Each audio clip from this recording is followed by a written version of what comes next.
Good afternoon, everybody, and welcome to this session on building national networks for a stronger GNDR.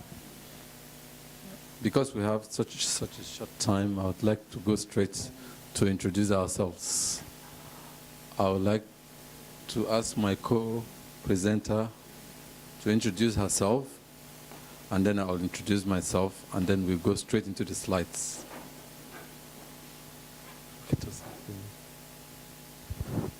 Thank you, Mr. Peter. I'm Tosin Apiriola-Ajayi. I'm the Executive Director of Women and Youth Development Initiative, a grassroots NGO based in North Central Nigeria. And I'm here and I'll be speaking here this afternoon as the National Secretary of the Global Network of the GNDR Steering Committee in Nigeria. Thank you. Okay, thank you. My name is Peter Akanimoh. I am the Director for Global Relief and Development Mission based in North Central Nigeria in the city of Jos. I am also the West Africa Regional Representative on the Global Board. On the board, I work in the governance sub-working group and also support Farah as vice chair. So thank you very much. This afternoon, let me just go through some of it. Can you go back? Sorry. Yes, forward, not back. Yeah. Okay. Back. Are you sure I shouldn't take that myself? Okay, let's go back. Okay. Just a few of our learning objectives for this session. At the end of this session, we'd like to see that participants understand GNDR governance, management, and membership arrangements.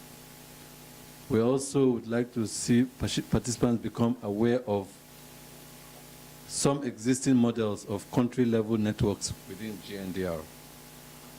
And then we would also like to see participants understand the need to build national networks for a stronger GNDR.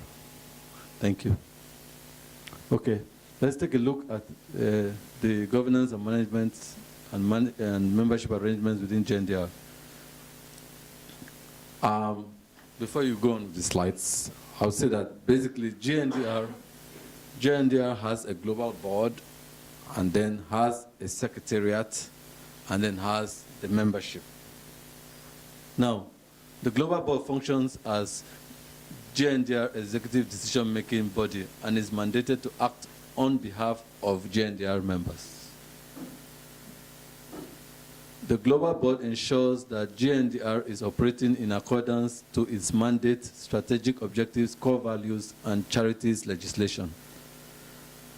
Part of its aim is to make an active contribution to the setting of overall policy, defining strategic direction, objectives, work plans, and budgets, and to oversee and support the development of GNDR internal governance and management and membership arrangements.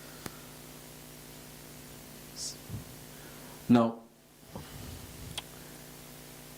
inside the global board, there are 3 UK-based trustees, there are 11 regional representatives, and there are about 2 to 3 independent members, plus the executive director who represents the secretariat. Yeah. Now, board members are expected to serve for a minimum of 3 years from their date of appointment and would be eligible to apply for renomination for a second 3-year term of office, maximum of 6 years. Yeah, please. Now, the Secretariat serves as a support entity to the GNDR membership and the UK registered charity, GNDR. Please take note of this. Reporting to the Global Board and is subject to the legal authority of the trustees of the charity registered as GNDR. The Secretariat is responsible for facilitating the development and supporting the overall coordination and execution of GNDR strategies, work plans, and budgets as defined by the Global Board subject to the overriding approval of the GNDR charity trustees. Membership. The GNDR network has over 800 member organizations active in over 120 countries around the world.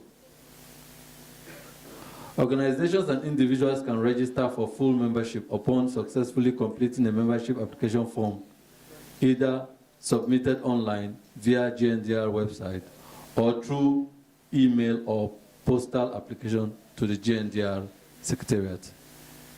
Member organizations or individuals may be expelled from the GNDR if they are deemed by the Global Board to have acted against the best interests of the GNDR membership and or have violated the core values as articulated in this governance manual.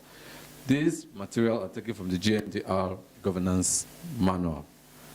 I'm just going through this very quickly without any comments, just so as to save our time. Can we move on? Can we go back to the responsibilities of members? Sorry. The responsibilities of members. Here are some of the responsibilities of members are to contribute towards the achievements of GNDR objectives and undertake GNDR activities in accordance with GNDR core values, to bring common concerns or issues to the attention of the Global Board and Secretariat. As you can see from the discussions already, you see everything going to the Global Secretariat and the Global Board. So GNDR is pretty much a global network. To bring common concerns, okay, to participate and provide input in kind support and voluntary financial contributions to GNDR activities and work plans as appropriate to member capacities. To promote GNDR and its activities as opportunities arise. Yes. Members have entitlements. One of it is to have access to GNDR progress updates, policy papers, good practice, and lesson learned documentation, and associated online resources. An opportunity to vote on strategic issues when the full engagement of GNDR membership is required. An invitation to participate at the GNDR Biennial Global Summit, like this one. An opportunity to participate and nominate regional representatives to the Global Board. Okay.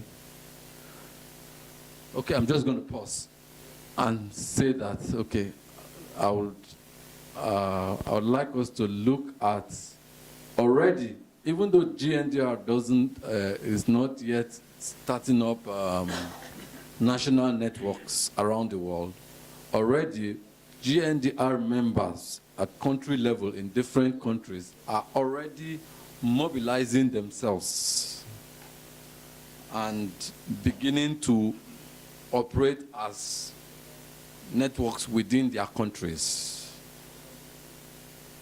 So I would just like to let Tosin share some experiences from Nigeria about how they are organizing as a network at the country level. And then after that, I will invite Adessou to come and talk to us about Burkina Faso and Mali. Thank you, Mr. Peter. Sorry, is this mic working? Sorry, I move around a lot. I may not be able to sit. And this session is not really a sit down and talk session. It's a participatory section. It's not, what we'll be sharing is not the benchmark. We want to learn and want to see how we can progress together, move forward together, and see what will happen in the Arab, the American region, and the European region on having a country-level mechanism for GNDR. So I'll just use a few minutes, I'll spend a few minutes sharing what we have in Nigeria. And sorry, somebody else, Adessou will come and share the ones we have. And please, if you have any country-level mechanism in your region, in your country, you can also share with us. And then we'll go into the group session. So our group session will be for like 5 minutes. We'll arrange that quickly and we'll share and we'll learn and we'll have recommendations that we can put forward and work with after the summit. So in Nigeria, Nigeria is a big country. We have over 200 million people. And our membership strength in GNDR was over 200. We have over 200 members in Nigeria. We are scattered around the 33 states of Nigeria. So at the National Steering Committee level, I think it was in 2013 that we felt we had an online discussion that, oh, please, let's come together at the country level so that we can have information sharing, experience sharing, and learning outcomes at the country level. We have 5-member steering committee. Mr. Peter used to be the chair of the steering committee. I work as the National Steering Committee Secretary. We have a PRO, and we have other members on the steering committee, 5 of us. But the challenges we do face is meeting. Because where I stay is in North Central Nigeria in Kwara State, which is like 8 hours to the capital of Nigeria. So holding face-to-face meetings were quite challenging. So we had to be meeting online. Sometimes one person will be online at 9 a.m. and the other person may not come until 9:20 a.m. due to network issues. So it's been quite challenging holding our National Steering Committee meetings. But we've been, progressing little by little, making efforts. We've been working with the Emergency Management Unit of Nigeria to share information, to share experiences. But it's not the perfect situation. We have a lot of challenges holding our meetings. And we've not been able to meet with members. And I believe this is one of the reasons why we want to have this. How can we build a stronger networks in country? But some of the success stories we've had some members trying to join from the global, from the region, and they are being directed sometimes by the RDC to the states, to the country, that, okay, we have a governance structure, a weak governance structure at the country level. But looking forward, we hope before the end of this year, we'll be able to have at least one face-to-face meeting where we'll have a national summit where we'll be able to bring together members across the regions in Nigeria. I think for me, because of time, that's all I have to share for now. Thank you very much, Tosin. I will ask Adessou, if he's in the room, the Regional Development Coordinator for West Africa, to share with us the experiences in Burkina Faso and Mali. Thank you.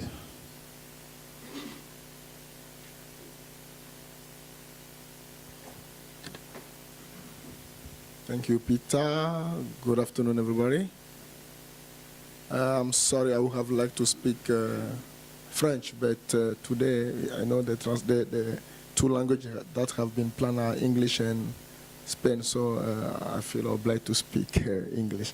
But I'm going to share very briefly what's going on in my region with you. And my experience will be, the experience I will share with you will concern Burkina Faso and Mali. So we have two different types of structure in these countries. But let us say that we have a structure that is called RAG. RAG is the Regional Advisory Group. And one of the mission of the RAG is to strengthen the network at national level in order to improve the dynamics of the members. So we were thinking about the way this can be easily doable in the region. And we found that in some countries, especially in Mali and Burkina Faso, there are already some existing structures. And these structures are thematic structures, in fact. So and most of our members are also members of this thematic structure at national level. So we say, okay, this is a very good example. How can we build something around DRR in our region? You know that DRR is like a recent topic, and not a lot of organizations are directly committed to DRR. Most of them are working on climate change, adaptation, and some specifically are working on loss and damage. That's how we introduced the DRR topic, and luckily this topic has been welcomed by the members and has been, we've seen a kind of support from the members. So in Mali, for example, what we've done is the existing network has some sub-thematic. I hope it makes sense. Like they have a global network of civil society organization, And in the, not a global, a national network of civil society organization. And in this network, they have different thematic: climate change, WASH group. They have very different groups. So we have also a sub-thematic group committed to DRR in Mali. So as they have already their existing strategy, their existing structure, sometimes from time to time, our members that committed to DRR can meet on behalf of the national, the broad network, but they will meet to discuss DRR topic. And most of the members of this sub-thematic group are members of GNDR. We are not completely done with the strategy. It's a progressive strategy, but this is where we are with in Mali, for example. In Senegal, and Emmanuel, no, I'm not talking about Senegal today. In Burkina Faso, after the 2007 flood that the country has known, some partners came and said, how can we deal with DRR in Burkina Faso? That's how the idea emerged. It was an opportunity to build a network called Réseau MAP. So the Réseau MAP has tried to gather some specific organizations based in different regions, we call them provinces in French, of Burkina Faso, and say, guys, let us come together and think about this, because our country is going through a special situation, and we, civil society, we should not be absent. We should not be out of this process. Luckily, GNDR was coming to Burkina Faso at the same time. So when the message of GNDR arrived, people say, wow, okay, let us build on this. That's how the network has begun working in Burkina Faso. Actually, the network is growing, and not only dealing with DRR, they're introducing different other topics like climate change. So it's finally looking like the same thing that is happening in Mali, actually. But mainly, the topic of DRR is like emerging in that network. We are just supporting those networks, as most of our members recognize themselves as members of this national network. We are supporting them, and with the RAG members, we are thinking the way we can improve this capacity of our members to work at the national level, because mainly the most important, the impact should be done at the national level. So we are supporting them, we're encouraging them to keep the work, to be present, and to build also a relationship with their national government. National government, if we come to the capital city, but also the decentralized institutions that are representing the government. And that's how we think that the civil society and the government actors should improve their relationship first. And that's how the thematic of DRR should go into the local community. So these are some of the experiences I want to share. Thank you very much. You are not clapping very well. Okay, I'm going to ask you to clap in a different style. We are going to clap with our legs. So just go after me like this.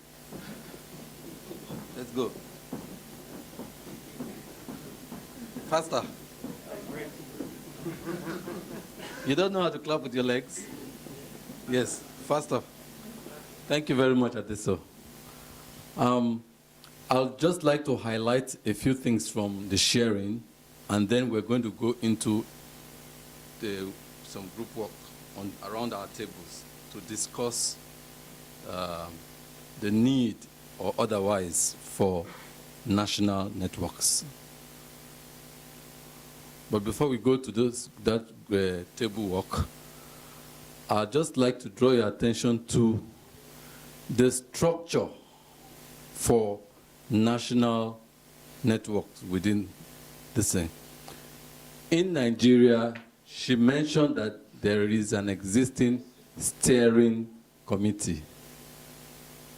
I do not know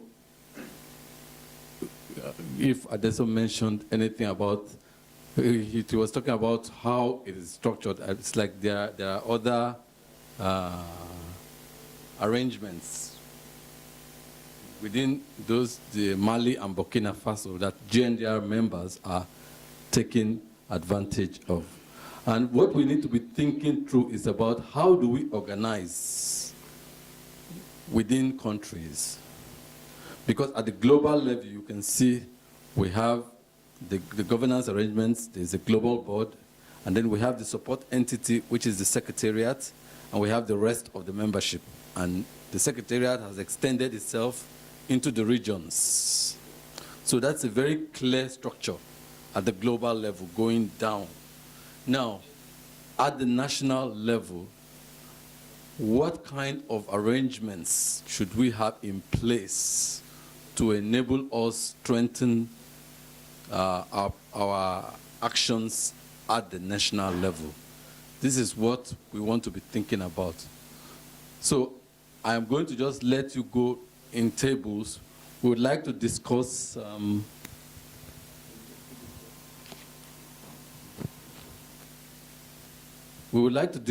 need.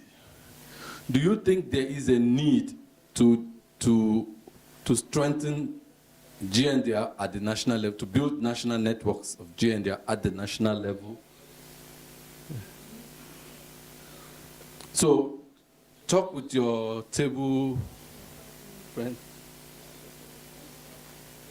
Yes, no.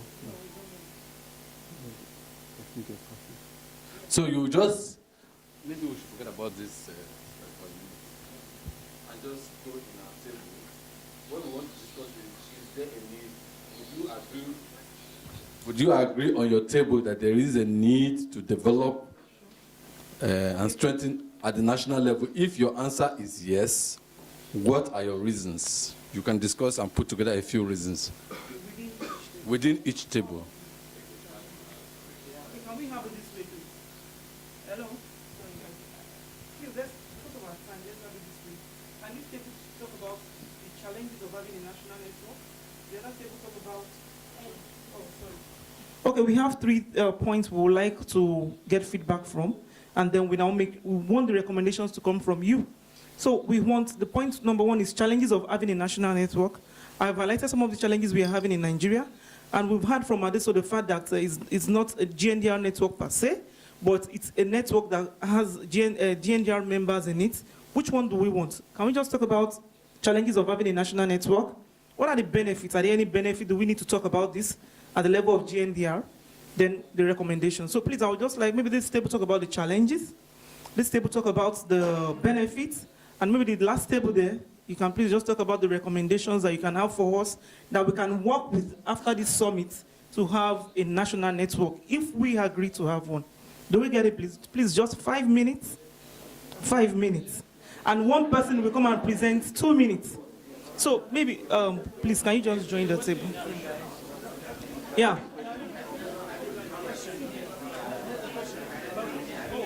No, they are not talking. They work within themselves. No, after they work with it for 5 minutes, one person will now come and talk for 2 minutes. Hello, please, do we get it? Oh, table by language. Okay, please, let's just go into where we will know we understand our language. I think we have Spanish and English. Okay, where is the Spanish? Where do we have the Spanish? The Spanish? Okay, the Spanish, I think, can you talk to us about the benefits of having a national network? The Spanish? Why the English talk about the challenges? Then we can have the recommendations together. Is it okay? Sorry, we have 5 minutes to do that, and one person will come and present in 2 minutes.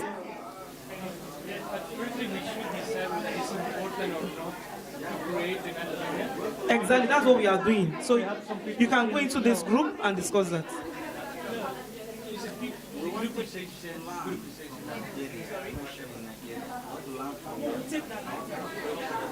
take that later. So the Spanish, please just discuss about the challenges while the English talk about the benefits. Then we can have recommendations and your outcome in 2 minutes, please. Time starts now.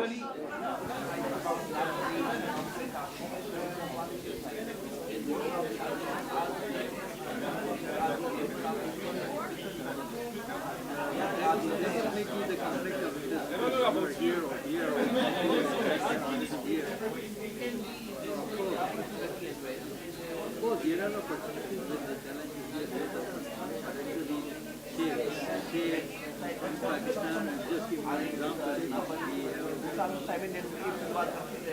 Pakistani humanitarian forum, that forum only invites international organizations. Okay, some of the national organizations, most of them international. And there is a national humanitarian